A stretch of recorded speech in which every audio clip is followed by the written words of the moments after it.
Hello, hello, hello. How are you guys doing this evening? It is currently 10:33 p.m. on this chilly Monday evening going into Tuesday.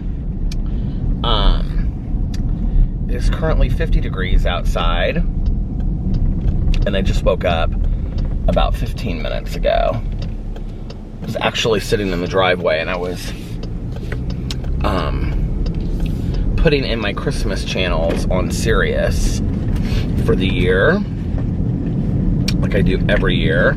I was like, I wonder if the Christmas channels are up yet on Sirius Radio. And it says that there's like 8 or 9 up, but I could only find 2. So, how are you guys doing today? I also made some coffee. I made some hot, this is the first time I'm trying it. This is from that pack that I bought it Tuesday morning. It smells really good. It's hot cinnamon buns, is what it's called.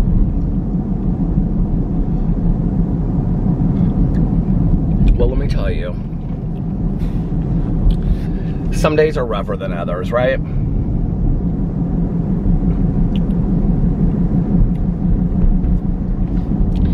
Today was a rough day for me.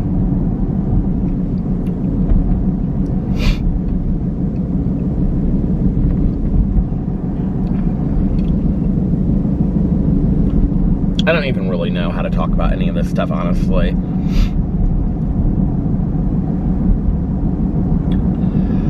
Well, one of the things I can't talk about because it's with a friend that I never talk about on this channel.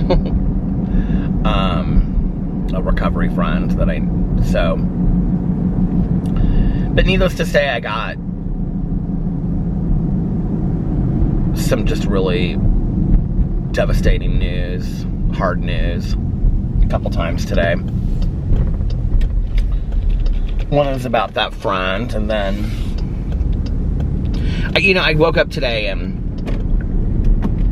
I was in a great mood, and I had all these videos planned that I was going to do, and I got up early today, actually. I got up, early for me. I mean, I was, out of the house by, 11 o'clock, and, oh, yeah, because I went to bed early last night. Do you remember I vlogged to this morning? And so, I went and I did my review at Crumble Cookies, and Melissa was there. She happened to just show up, so she sat in the review with me. And then I vlogged. And then my plan was to come home and film all this stuff. And that's kind of when I heard the first piece of news about my recovery friend, and I just was like, I need to take a couple hours off, and I honestly just didn't even know if I could be on camera and just be talking about drama and stuff. So, went out to eat lunch, had a good lunch. I had a wedge salad with no bacon. It was delicious. Went to District Tap. Then I had an Impossible Burger. And then I wanted onion rings, but they don't have onion rings there anymore. So I got sweet potato fries and tater tots. And a Dr. Pepper and a water. It was delicious. And I honestly don't know how I'm hungry now. But anyway, while I was sitting at lunch, I got the second piece of really hard news. And,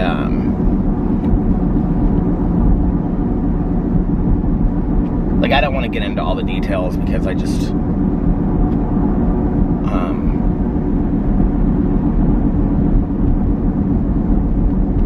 but it was kind of at the beginning before anybody knew anything, and somebody reached out to me and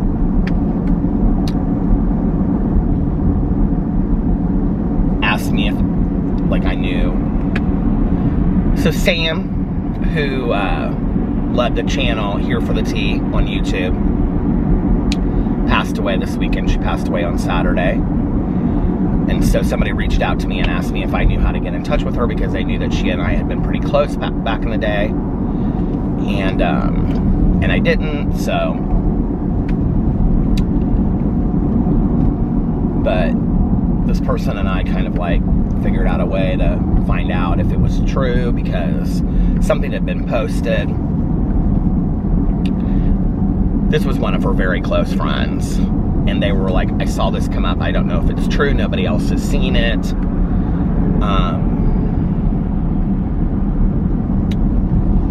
So anyway, then it was confirmed. And honestly, like at first, like it's so weird when like a contemporary of yours passes away, you know?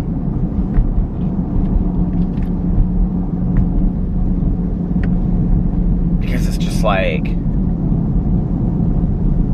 I don't know, it felt very surreal, number one. Number two, she and I hadn't talked in a while.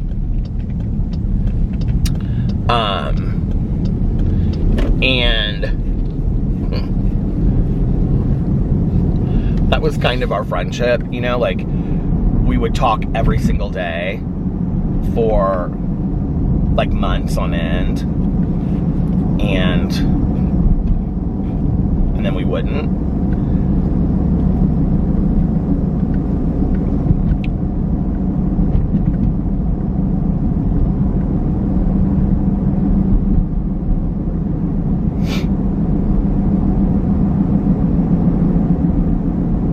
I don't know, I was just like thinking a lot about my friend today, and I was thinking a lot about the friend that I knew, you know, that wasn't the YouTube channel, and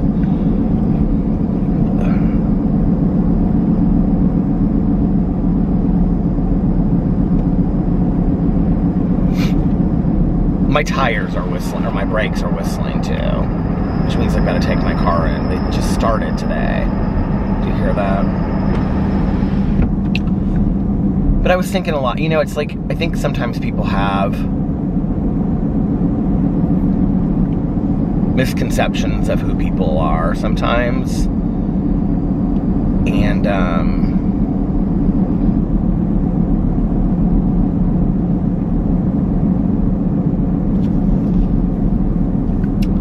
don't know, I was just thinking back about like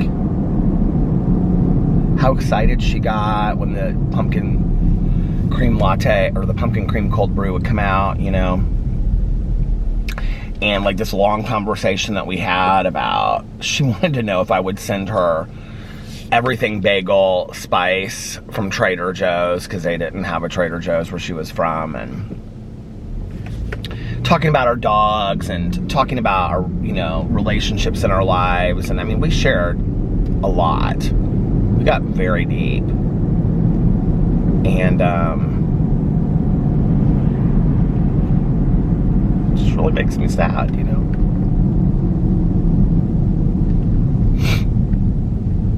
I met her like probably 4 or 5 months after I started my YouTube channel, my drama channel.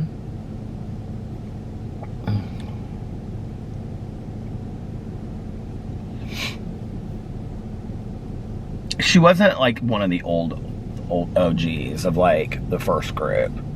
I wasn't even. It was like 2 other people, and then I came on, you know, board and was doing drama videos. But she was one of the first. She was one of the first 5 or 6. And she kind of in many ways changed the way that drama was done. She was the one that really first, you know, put out the receipt-driven YouTube video, and I don't know, it's just like,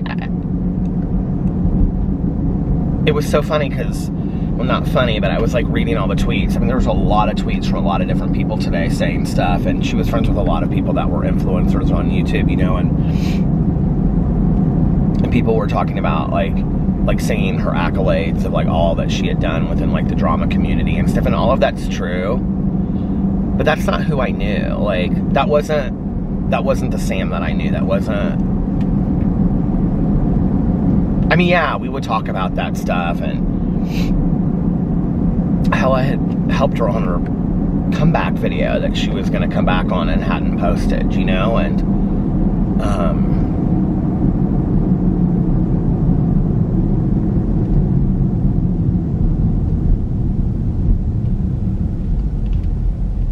it's just so weird.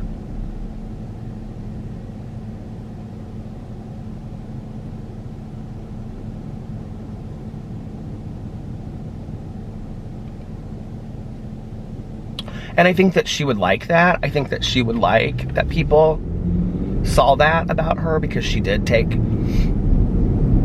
her YouTube videos like very, very seriously. It was like one of the reasons why she didn't know how or when to come back, because she didn't want to do it unless it was like top notch, like her videos had been before. But like, that wasn't really a lot of what we talked about, you know, when we were friends. I mean, we talked about like our dogs, like all the time. I mean, she loved her dog so much. And family stuff, and just stuff that we had gone through in our lives, you know? And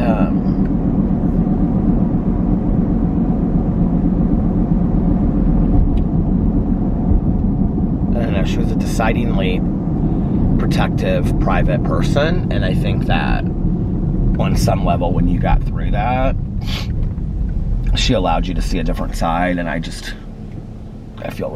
feel very honored that she allowed me, at least at times, to see that, you know? And it makes me sad. Gone way too soon, I think.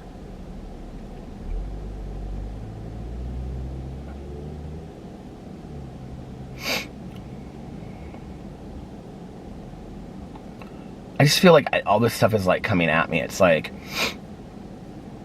I don't know why, but like the Astro World thing, if you guys know what I'm talking about, like I had a really hard time. Like, first of all, people were like posting the footage of them like working on people at that festival, and I was like, why are you posting these private videos of people? So if you guys don't know what I'm talking about, Astro World was a festival, and I believe it was in Houston, Texas, or somewhere in Texas, and Travis Scott was one of the organizers. And he was performing, and while he was performing, people started rushing the stage, and all these people were injured because they were just basically pummeled, and then there were like 8 or 10 deaths. I think it was like 8 or 9 deaths as a result of this. And people are like posting the videos, and I'm like, okay, these videos aren't going to stop it from happening in the future, and it's like taking away people's like private moments of some, I don't know, it just like that really bothered me. And it was like, I saw it like a lot, and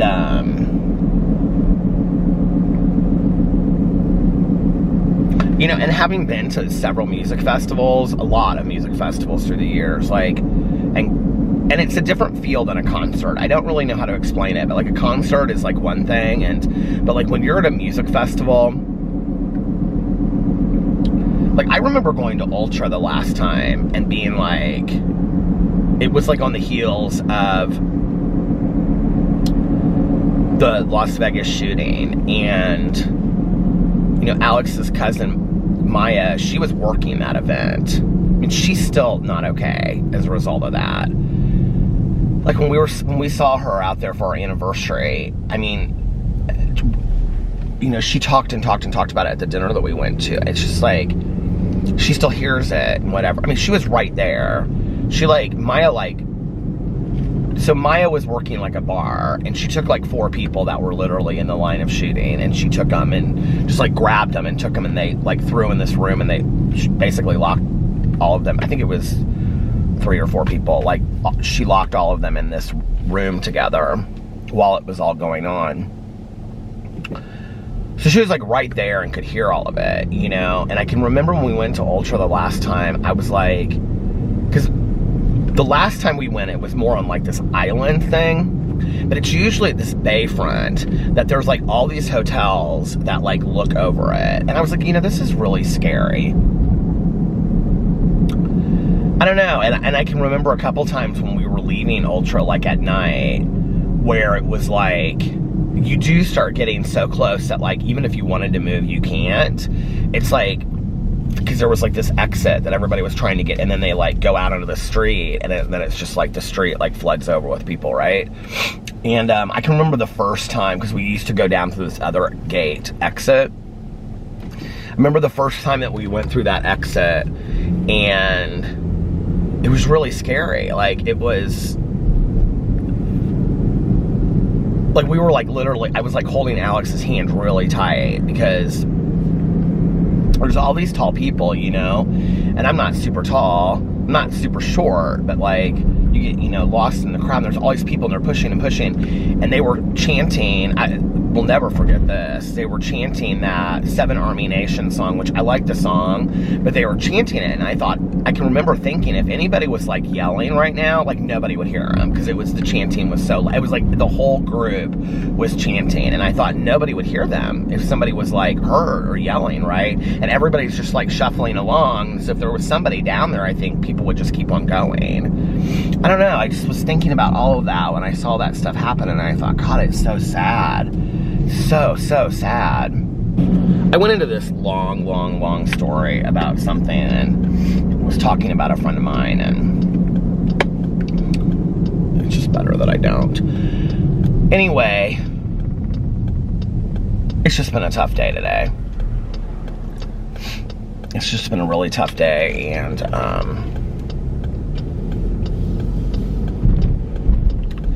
you know, some days are better than others, and some days are rougher than others. Something's going on here at Walmart. They've got like the ambulance and a fire truck. Hope everybody's okay.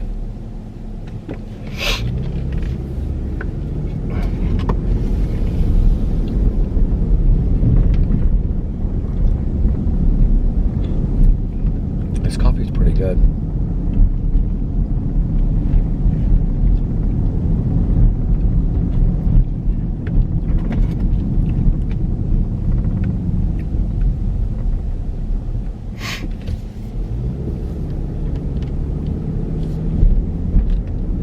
And then, like, I get in my head, you know, and I just start thinking about stuff, and, like, I really couldn't today, like, listen to my audiobook at all. I just, because what happens is I listen, I mean, and who cares, right? But, like, this is where I can't get a lot done, and I find myself cleaning the same kitchen counter 15 times, because if I'm sitting there listening to an audiobook, or I'm sitting there and I'm trying to like do something on the internet or whatever, like I find myself pulled away and distracted. And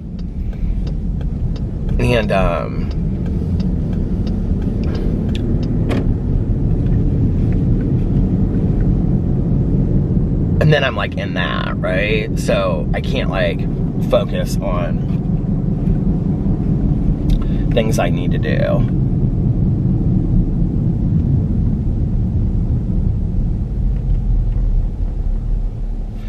I also like, and Tony and I have talked about this, you know, in the past a lot, but like,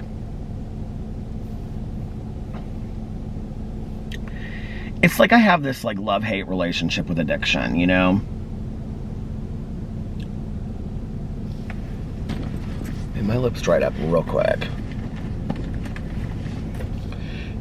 Not recovery, addiction. And let me explain this. So, you know, most people would say, oh, well, why don't you hate addiction? Like, addiction is horrible. And I get that, right? But, like, if I had never been an addict, an alcoholic, I wouldn't have half of what I have in my life.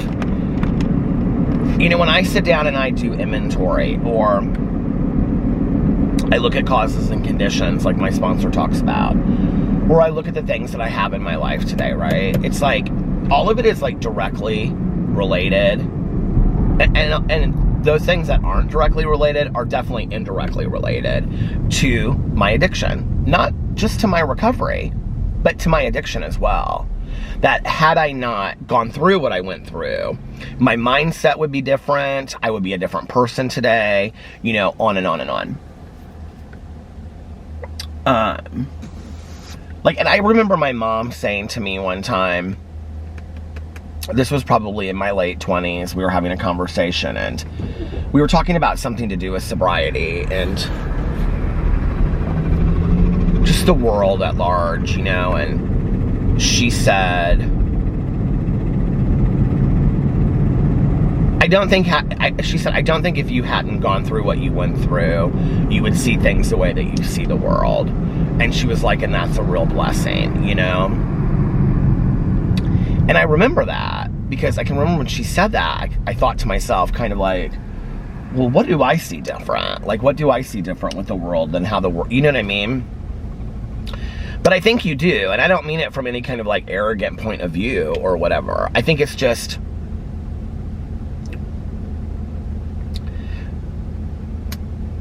I mean, I think to some degree, it's like anybody that goes through anything that is like life-threatening, where you should not be here and you should be dead, and then, but you live, but then you look at that thing in your life, right? That thing that you hate so much because it made you go through this, right? It's like, at the same time, you wouldn't look at life and love life and treat life with such fragility had you not gone through that, you know? It's like losing a parent. It's like such a double-edged sword, right? Because it's like, by the time that I was old enough, like, this really screws with me a lot.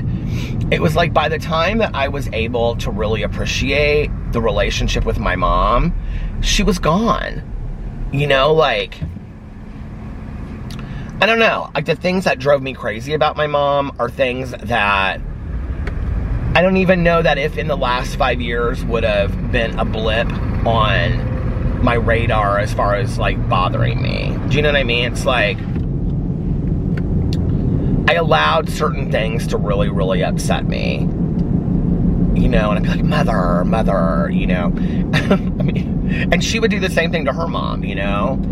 And then it wasn't like, I mean, listen, I'm not one of those people that's like, somebody passes away and I'm like, oh, like, well, they were a saint or they're perfect or whatever. Like, my mom drove me crazy. Like, you know, and she did things that, like, if she were here, she would say, oh, I know. And I wish I hadn't done those things because they did drive Peter crazy. You know, I mean, she definitely did things that drove me crazy. And I wouldn't just excuse those things away today and say they were nothing. They were things that drove me crazy. Okay, so we got that, right? But I don't know that they would bother me as much today, you know, if my mom was still around. I just think with age and stuff like that, they probably wouldn't bother me as much. So because, like, you know, you change. Like, if you think about this, like, my relationship with my mom really changed in a couple different ways. Number one, like, growing up, from when I was like a teenager to then when I became an adult. But also around that same time, I got sober and so did my mom. And what happened at that time is what happens to most kids and parents when they turn 18, 19 and go off to college or start their own job or go work or get their own apartment or whatever, is that all of a sudden you begin to have an adult relationship with that parent, right? And that's what happened when my mom and I got sober. Because my mom, for the first time, she started assuming the parental role, you know, and I could go to her, and, I mean, my mom gave me good advice before, but I never went to her for it, because she was always drunk, and, I mean, later in life, my mom was drunk a lot, and so, like, especially when I moved out and stuff, like, that's when her drinking, like, really took off, because she was so lonely and scared, and so, you know, us getting sober within 6 months of each other allowed us to have this adult relationship we had never had before. And so the relationship, like, changed in a pivotal way at that point, and it also changed in a pivotal way as a result of us getting sober. And so it was like being sober and having this adult relationship, all of that together completely changed our relationship. Well, I mean, I don't wish addiction on anybody, but I wouldn't have had the relationship that I had with my mom had we not both been alcoholics, you know, and I'm an addict, she wasn't, but we would never have had the relationship that we had, ever. So, to some degree, for us to have the relationship that we had to go through what we went through. I don't know if that makes sense, what I'm saying, you know, it's like,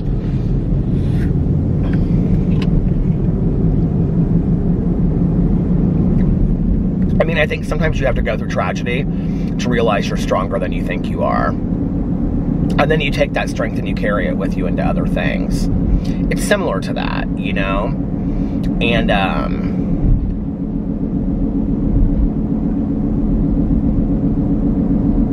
and it's weird because by the time that you figure that stuff out, it's like,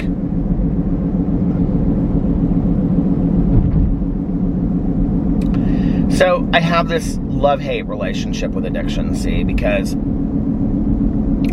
on one hand, it's given me everything that I've ever had in my life. I'm talking way past the putting it down. I'm talking, let's talk about 2 years past that to today. You know, on one hand, it's given me indirectly everything that I have in my life. It's also a major reason why I keep pushing along so hard because in sobriety, because I'm like, I don't want to lose those things. And having seen, especially in the last 5 to 10 years, several of my friends with 5, 10, double digit years, even one of my friends 21 years, you know, started smoking pot. Hadn't smoked pot 21 years. Kids never even knew she had been an addict. Never knew. And within 6 months, she was separated from her husband. Kids wouldn't talk to her, and she was living on her drug dealer's couch. That's addiction. I don't want that to be the condition of my life. I don't want that to happen. So it makes me sad. I love her very, very dearly to this day. I miss her and I love her, you know. She ain't calling me. You know, she just isn't. I've reached out so many times. And,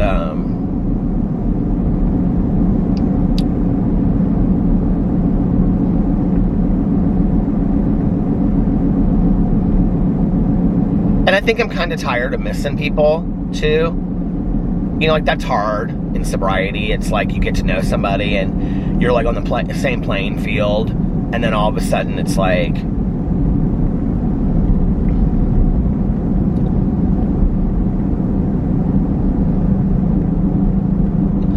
do you know how it feels? It feels like this. Do you know when you work with somebody and then, like, you or they leave that job and you've worked together for a long time, right?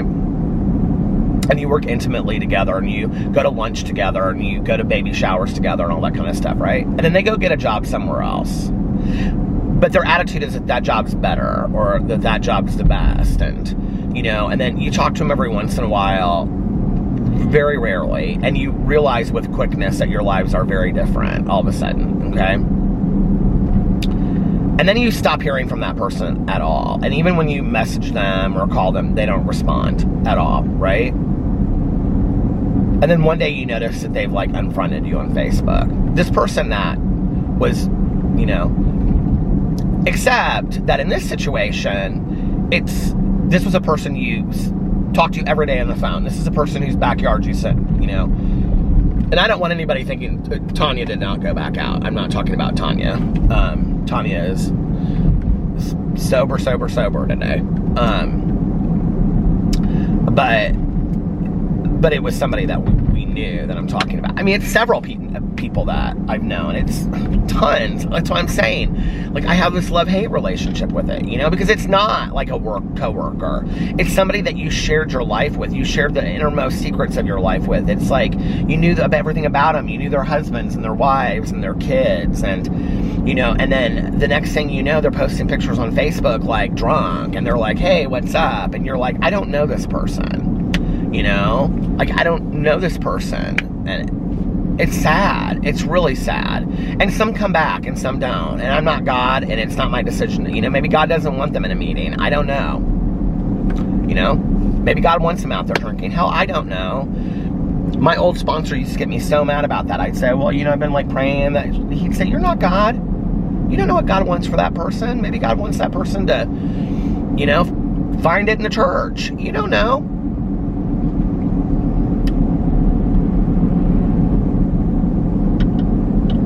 So it's hard because I love recovery.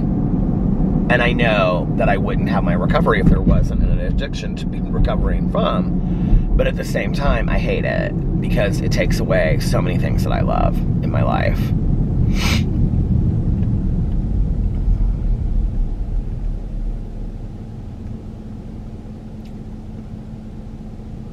You know, the weird thing is, like,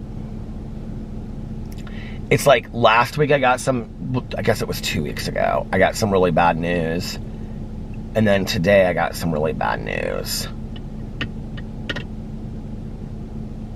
Oh, I just totally forgot about this. We were at the banquet the other night, and Tanya said one of our friends passed away. And he was older, and he passed away. He passed away from lung cancer.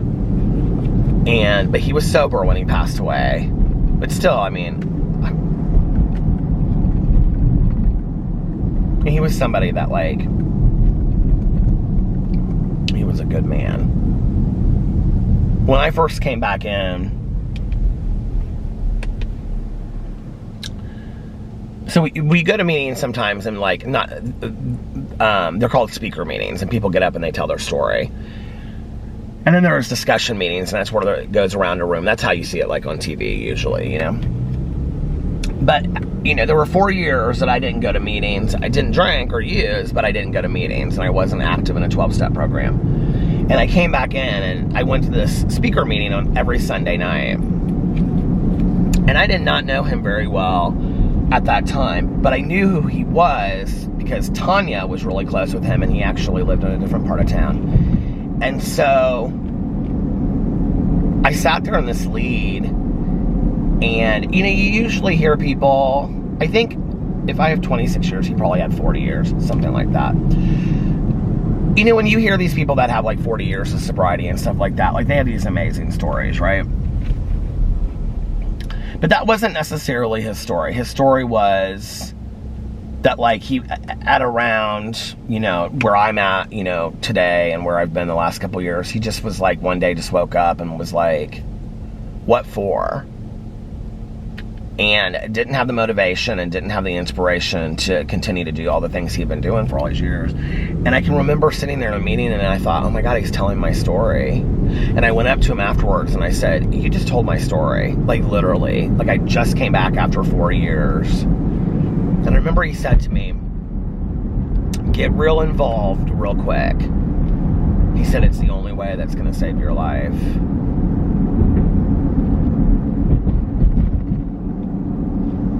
He was a hard ass. I tend to like the hard asses in recovery, because they tell you what you need to hear, you know, not what you want to hear. Well, guys, I hate to tell you, but I think this lip gloss is done for. It's so dead. Look at that.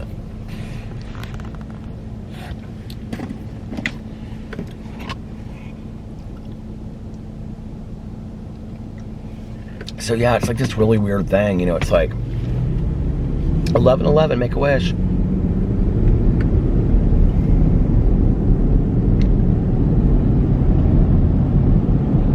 I mean, I get on videos and I talk about the coffee and meetings, and I talk about, you know, the fellowship and the stories of all of us going out to dinner, and all of that's great, right? But then, like, the phone calls and stuff that you get, you know, that are like, I don't know. It's a lot of tragedy that occurs.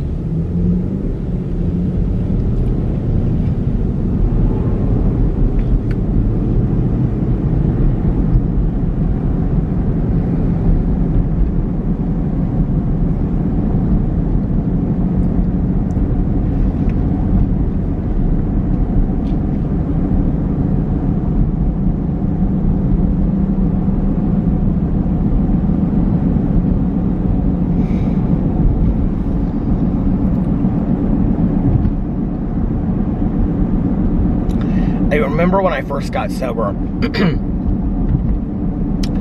and my basic text, you know, when you leave treatment, everybody signs your book like a yearbook.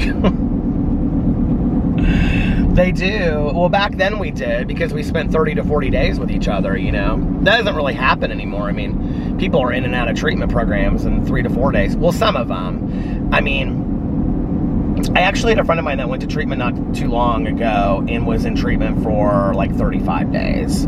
If you have money or your insurance will cover it, there's still good treatment programs out there that are, you know, 30 to 40 day treatment programs. I personally believe in a 30 to 40 day treatment program with a step down into a halfway house. I just think, like, and not that people don't use in halfway houses, because they do. I just think and an IOP, which is an intensive outpatient program with a follow-up with an aftercare. Just have as much structure as you possibly can. Why not, you know? And, so funny. Somebody was just talking to me the other day about that dental spa up there. They're like, what dental spa? Where do you go? And I always call it a dental spa, and it's not. And she goes, the dental spa? And I go, oh. She was like on 82nd Street. And I was like, oh no, I don't go to a dental spa. I just call it a dental spa. I don't know why. But anyway, what was I saying? Yeah, and so, like, when you get out of treatment, though, I was talking about that. I was saying that, you know, I mean, people go, this whole insurance game, I'm so tired of it. Well, if you don't have insurance, you're really screwed, because then you have to get on a waiting list. This is why I go off so much about appropriate mental health and addiction treatment in our country, okay? I mean, we have people dying out there on a daily basis, you know? Someone's dying of a heroin or an opioid overdose every 9 minutes, and it's impossible to get appropriate addiction treatment. Waiting lists are a mile long. You know, Salvation Army Harbor Lights in Indianapolis is a fantastic treatment program. I have friends of mine that work there. It's fantastic. Do you know what the waiting list is to get into this place? And I'm telling you right now, and it's like not comfortable beds, metal beds, like 6 to a room, things like that. I mean, do you know what the waiting list is to get in a place like that? I mean, it's literally hundreds of people. And people are going to die before they get up to the, I mean, that's the sad truth, right? Don't even get me started on mental health treatment. I mean, it's 100 times worse, right? I have friends of mine that have like adult kids that can't talk to, like, I really don't like understand this. Like, I don't, and I understand HIPAA and I understand that, but I've got friends of mine who, you know, like, their kids have some serious mental health issues, and they obviously can't talk to the doctor because the doctor won't talk to them, you know, and the kids aren't going to sign consents for them to talk to them because they're 20. But then it's like, I don't know, it's just sad to me. And then we wonder why these catastrophic things happen, you know? And there's no good way around it. And I totally understand the necessity and the need for HIPAA. I get it, right? But at the same time, like, it's just like, it's... And then there's no good mental health treatment programs. I mean, unless you've done something like astronomical, they won't even book you into one. And then, like, most insurance companies don't cover any kind of mental health inpatient treatment, you know? And if so, then it's like 2 days, 24 hours to 48 hours, and, you know, and then it's like recommending an outpatient program, which most insurance companies, if people have insurance to begin with, won't cover. It just breaks my heart. It just makes me so sad, you know? And then to see, like, so many people that are newcomers that come into, you know, recovery, and it's their dual diagnosis. They have addiction and mental health treatment, or they have addiction and mental health issues. And it's like, my God, like, where are they supposed to go get help, you know? So it just breaks my heart. But when we got out of treatment, that's my little rant for the evening. We all signed each other's books with the numbers in it, you know? And there was an alumni meeting. Well, there was an alumni meeting, and then there was this, like, there used to be at the treatment center that I went to and then I ended up working. There were, like, I can feel literally the heat coming off the coffee on this cup, but there was like a Monday night meeting, there was like a Friday and a Saturday speaker, and then there was like a Sunday. It was called the Breakfast Club meeting, but it doesn't exist anymore. We used to all go to that one because they had donuts in the back. And so we would say, we're all going to meet up at the Breakfast Club meeting on a Sunday, because there was, like, you know, out of the 30 that were in treatment, there was probably 10 of us that were, like, real serious about staying sober, and we were going to go. This still brings, I still get real emotional talking about this. And,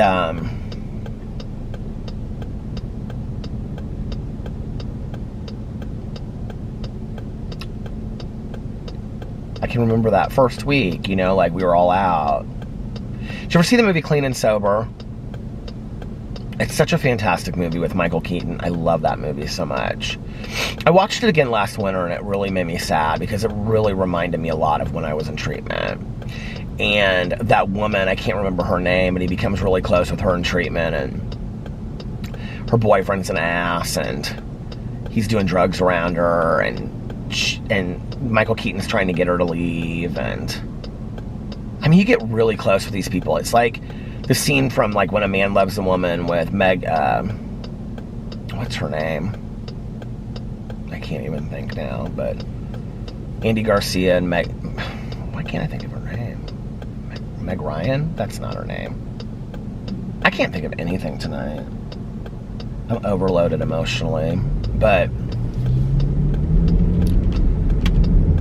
and she gets out of treatment, and Philip Seymour Hoffman's like over there, and they're like real in serious conversation, and her husband doesn't like it, you know. He's like, because you don't get it, you know. I think unless you go through that, it's basically the sinking ship kind of thing. Unless you go through that with somebody, you don't really understand it. But I can remember going to that Breakfast Club meeting, and you know, I was so excited. And the first week, I got to see all my friends, and I like my friend that got sober on the first. Like, I took her to that meeting, and I was like introducing her to people, you know. And then there was like one person that wasn't like there, and I'm like, well, where's so and so? Oh, we called him. His wife said, you know, whatever, but we don't know. He didn't show up. And then over the course of like the next 4 or 5 weeks, 3 or 4 weeks, it happened very quickly, very quickly.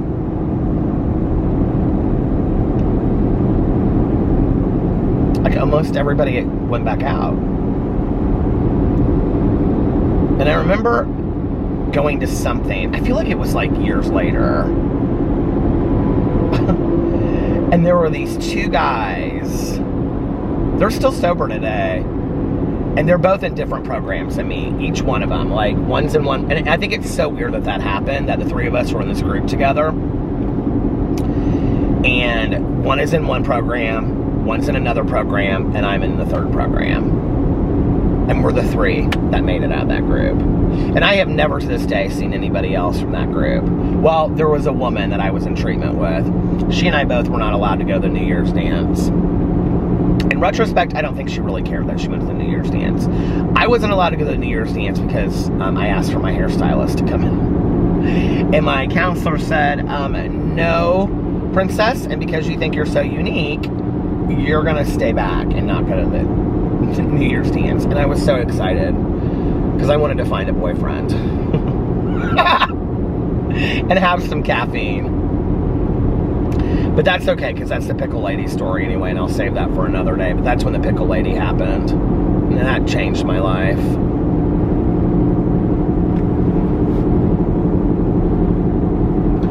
But I think that was my first, you know, experience with people going back out there, and it was like, you know, my first couple days, it was like we were all calling each other constantly, you know, on the phone, and like laughing, and we all had inside jokes. I remember we went around and did this thing. We used to laugh about this all the time.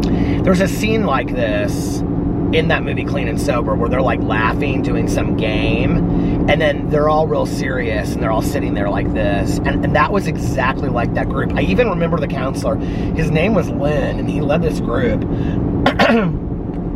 And he was so good, and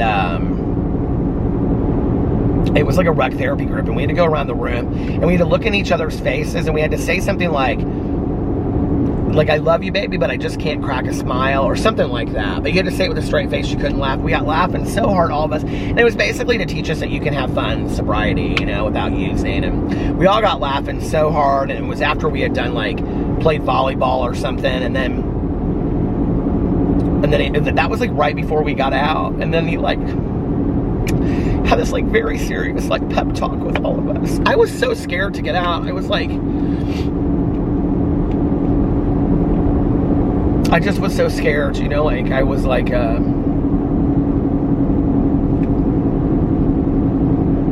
didn't want to use, but it was all I knew. And so when we got out and like, we're all like, you know, here it is, Peter, you know, 23 years old, calling this guy that's like 45. And his wife answering the phone and being like, hey, is so-and-so home? This is Peter. We were in treatment together. No, don't call here again. You know, and I would get responses like that. And then I remember the day of like sitting at the Breakfast Club meeting and just like looking around and being like, it's like those other two guys were going to other meetings and it was just me. And I was like, there's no reason for me to keep on coming to this meeting. I can go to other meetings. Like, nobody's here. Like, they've all gone back out except for us. And I didn't at that time know that those two hadn't gone out.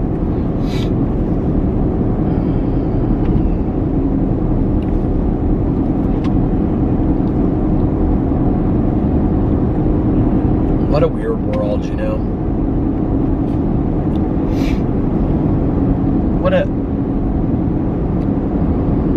Even with all the sadness, what an amazing world, though, you know?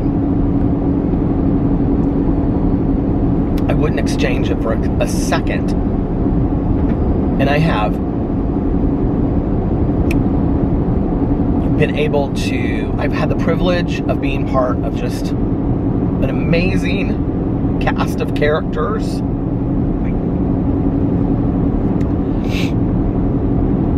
And I have been friends with some of the most unique people in the world.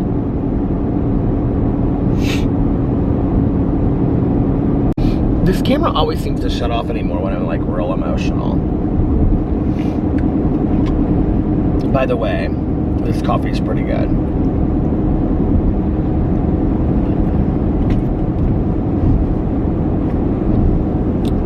And on a side note, I did decide that I'm going to buy off of Amazon 2 red plaid pillows. They're $10.99 each for my chairs on the front porch with my Christmas trees and stuff. I think that would add an extra touch, don't you?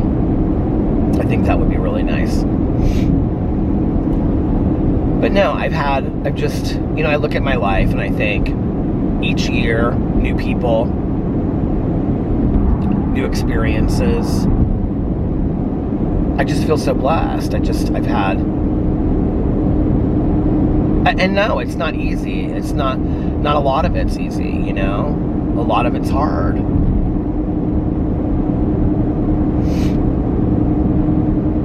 I don't think it's supposed to be easy. I don't think that the things that mean the most to us are supposed to come the easiest.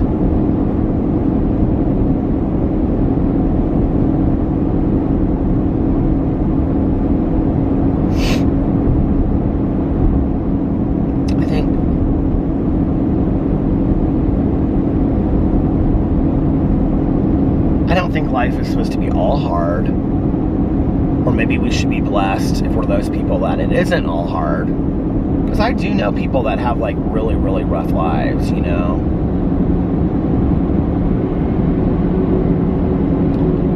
My one aunt on my dad's side, she's had a really rough life and is very poor and won't take anything from anything, you know. She won't take anything from. A couple times it kind of became a joke over, not a joke, but my dad would like every year, because she's always outside doing stuff and she does a lot of volunteer work through her church and stuff like that, he bought her some like incredible parka because he wanted her to have a warm coat, and she won't take anything. Like literally, like if he gave her like $1,000 or $100, she like wouldn't take it. So he bought her his coat as a Christmas present, and she was so excited about this coat. And so every Christmas after that, he started buying her a new coat, which I love. But it became this thing that something like he would only get her a new coat if she could donate the last coat or something. He was like, I don't care what you do.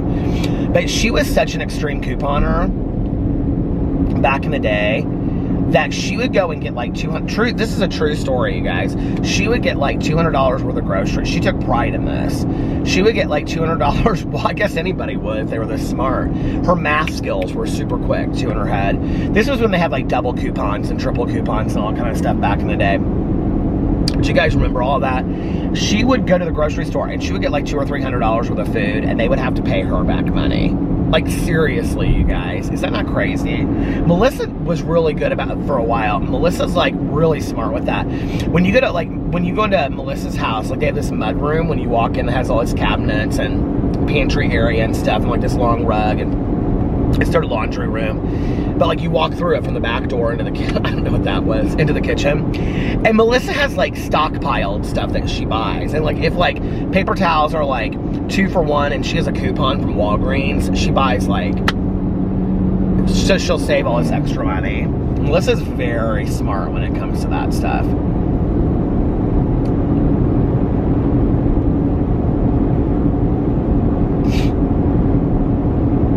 But my aunt, she's one of the happiest people I know. Like, happiest people I know.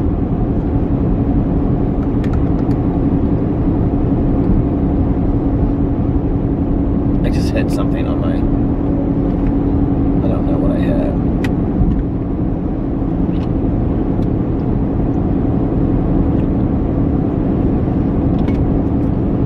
Well, this has been all over the place, hasn't it? I'm gonna get off here now, I think, and try to listen to my audiobook for a little bit. I've been trying to listen to it for the last 2 days. Like I said, I just get distracted. It's the Campers and Criminals, book 4, something to do with Christmas. I don't know what it's called. But anyway, I'm gonna listen to that for a little while, and I'm gonna get off here now. And I know this is shorter than usual.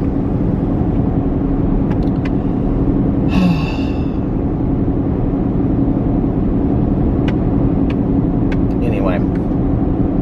Well, if nobody else has told you this today, I love you. Don't ever forget that. Thank you guys for always being there for me. I love you. And I love you guys, and I'll see you tomorrow. Bye! Love ya!